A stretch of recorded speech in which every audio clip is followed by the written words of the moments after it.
প্ৰশাসনে তেওঁলোকৰ থানালৈ প্ৰায় 3 ঘণ্টা লৈ যোৱাৰ কাৰণে আমি যোৱাকালি থানাত লৈ গৈ তেখেতক সোধ-পোছ কৰাৰ 3 ঘণ্টা পাছত আৰু আমাৰ শ চাহ খেতিয়ক ৰাইজ তাত উপস্থিত হৈছিল।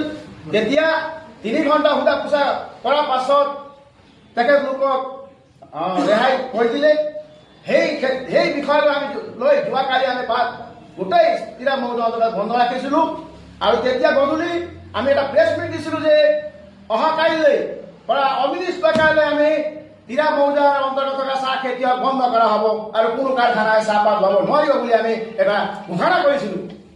কিন্তু আজি আমি আমাৰ সঞ্চালক কাৰ্যালয়ত আজি বিভিন্ন আমাৰ চাহ খেতিয়ক বন্ধুসকল আহি আমি আলোচনা বিলোচনা কৰি আমি এই পৰ্যায়ত গুচি গৈছোঁ। আমি এই অনিৰ্দিষ্টকাললৈ চাহপাত বন্ধ কৰাটো আজি আমি উইথড্ৰ কৰিছোঁ। অহাকালিৰ পৰা আমি আজি চাহপাত বন্ধ হ'ব। অহাকালিৰ পৰা আমি এই